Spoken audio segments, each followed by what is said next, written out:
Usisahau kusubscribe, like na kucomment. Lakini swali la pili, ndugu Mnyika anasema ACT Wazalendo imesaliti tena kama ambavyo iliwasaliti wa Tanzania baada ya mauaji ya Oktoba mwaka 2025.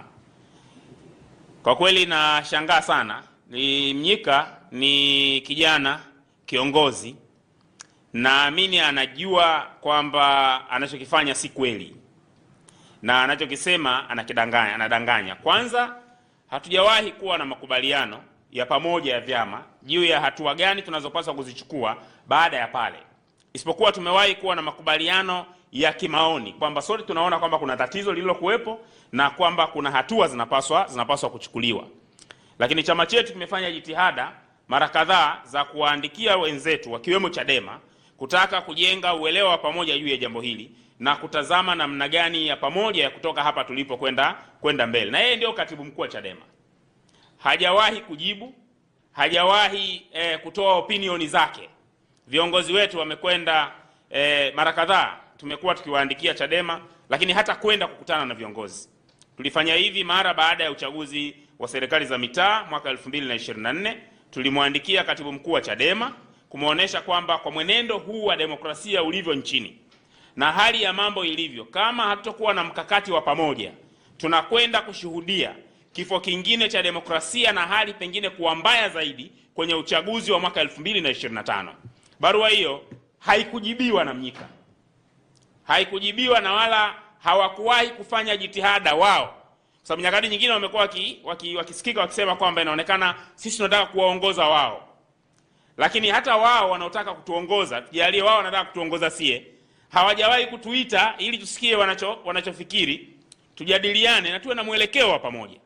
Badala yake huibuka majukwani na kuanza kusema kama tumesaliti maamuzi ya vikao vyao. Sisi sio Chadema. Hiki ni chama kinachojitegemea, kinafanya, na pale kinapoona maamuzi yake ni bora yashirikishe wadau wengine, huwaandikia hao wadau. Na sio kuwaeleza maamuzi yake, kuwataka tukutane pamoja, tujenge uelekeo wa pamoja, na hivi ndivyo uongozi unavyopaswa kuwa. Sasa Mnyika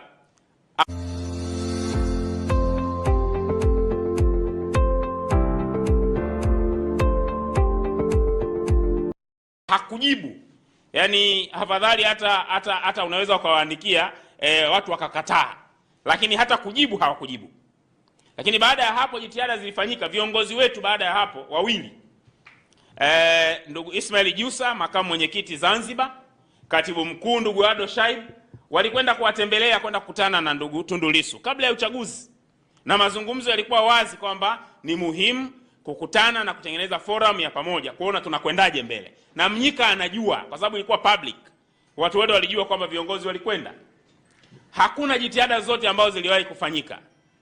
Lakini baada ya uchaguzi wa mwaka baada ya matukio ya mwaka 2025 Oktoba, kiongozi wetu wa chama ndugu Dorothy Chemu amemtembelea makamu mwenyekiti ndugu Heche hivi sasa, kwenda kuzungumza naye na kumuonesha kwamba ni muhimu kujenga uelewa wa pamoja, kutengeneza mikakati ya pamoja na kuona tunatokaje, kwa sababu hali hii ni ngumu, inahitaji nguvu ya pamoja.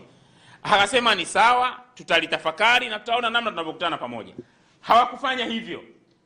Mwenyekiti wetu wa chama tulipoitisha kongamano la kitaifa, mjadala wa kitaifa pale Serena, tuliwaandikia kuomba washiriki ili kupata maoni yao, tuone tunatokaje pamoja.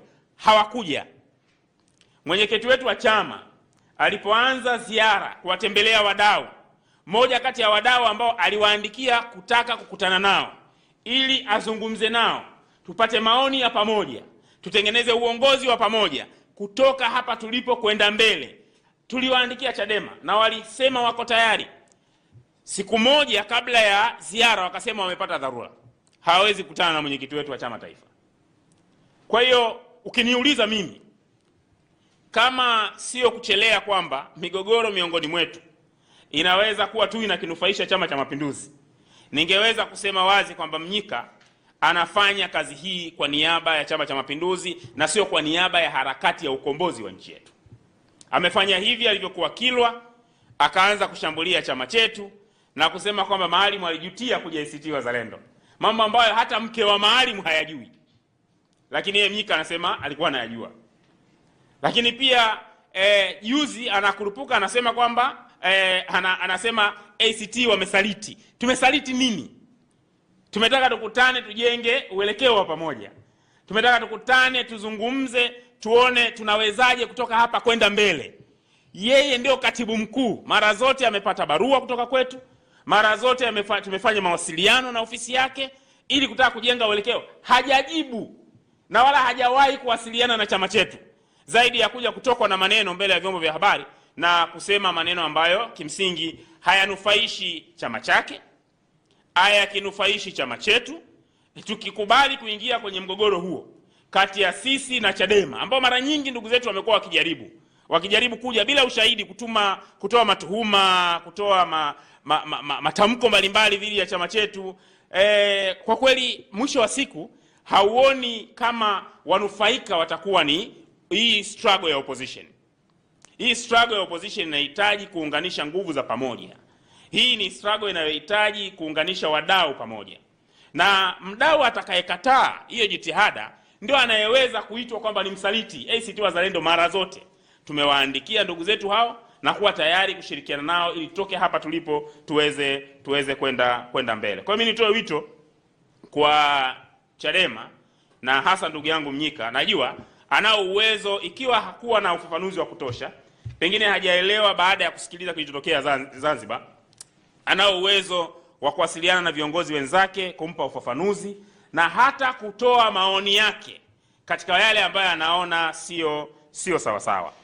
Lakini anasema moja kati ya vigezo anavyotumia kupima kwamba ni usaliti kujadili masuala ya katiba ya Zanzibar huku tukiacha masuala ya katiba ya Tanzania bara, ni kituko kabisa, tena kufanywa na mtu ambaye angalau ana skills ndogo za sheria, kwa sababu katiba ya Zanzibar haijawahi hata mara moja kutungwa kwa pamoja na katiba ya Jamhuri ya Muungano wa Tanzania. Katiba ya Zanzibar iliyorithiwa ya mwaka 63 ilifutwa, ikawa hakuna katiba Zanzibar mpaka mwaka 1979 ikatungwa katiba ya Zanzibar ya mwanzo. Tunayo katiba ya Muungano mwaka 77, baadaye 79 ikatungwa hiyo katiba ya Zanzibar. Baada ya hapo mwaka 84 ikatungwa tena. Na mabadiliko yote ambayo yamefanywa kwenye katiba ya Zanzibar hayakuwahi kuhusishwa au kuwa na sharti la kwamba lazima itanguliwe na katiba ya Jamhuri ya Muungano wa Tanzania. Lakini hata mjadala wetu hapa na maoni ya katiba ya Muungano yaliyokuwa yamechukuliwa na Jaji Warioba yalikuwa yanazungumzia katiba ya Jamhuri ya Muungano wa Tanzania, hayakuwahi kugusa hata mara moja katiba ya Zanzibar. Lakini kujitoa ufahamu juu ya ukweli wa nini tunachopigania wapinzani, tulitoka kwenye bunge la Ukawa kwa sababu moja kubwa, kwamba sisi maoni yetu tunahitaji serikali tatu: serikali ya Zanzibar, serikali ya Tanganyika na serikali ya Jamhuri ya Muungano wa Tanzania.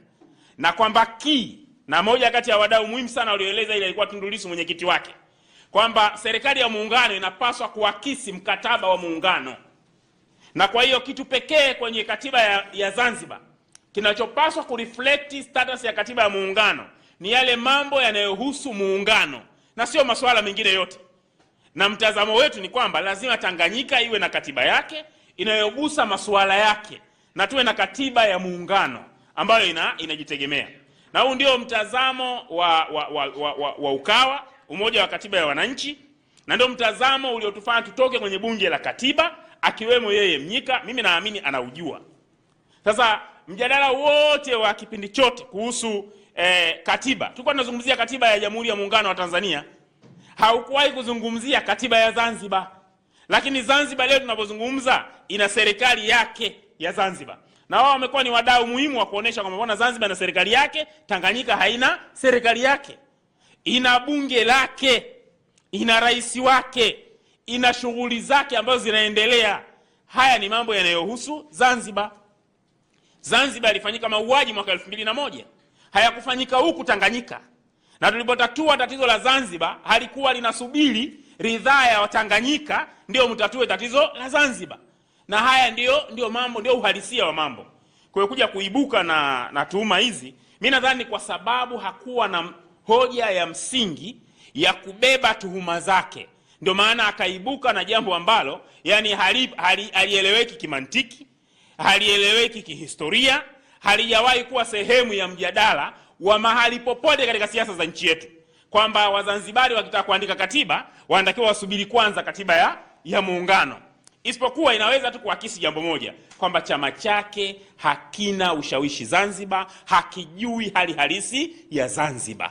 Na sisi sasa, kwa sababu sisi tupo pia bara, basi ni muhimu akitaka kuyajua ya Zanzibar aje ACT Wazalendo, tutamueleza, kwa sababu tumeishi struggle ya Wazanzibari, tunaijua na tunafahamu nini Wazanzibari wanakipigania. Mimi nadhani ili uwe msaliti, pengine ndugu yangu Mnyika, ingekuwa sisi ni wajumbe wa kikao chao cha kamati kuu kule Kigoma, basi tukaja huku tukasema yasiyokuwa yamezungumza Kigoma, hapo angeweza kusema sisi ni wasaliti. Labda nimkumbushe tu kwamba sisi hatukuwepo Kigoma.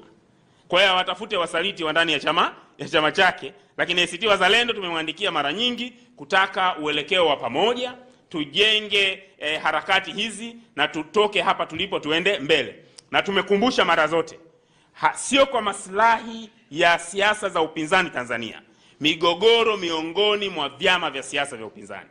Na chama chochote kinachojihisi ni kikubwa cha upinzani hapa Tanzania, wajibu wake namba moja ni kuunganisha wadau wote wanaopigania harakati za kukabiliana na chama dola, Chama cha Mapinduzi. Na hiyo ndio struggle tunayoitaka. Hataki ukubwa wa kwamba ukisema wewe basi watu wengine wawe wanaweza tu kuitikia. Hapana.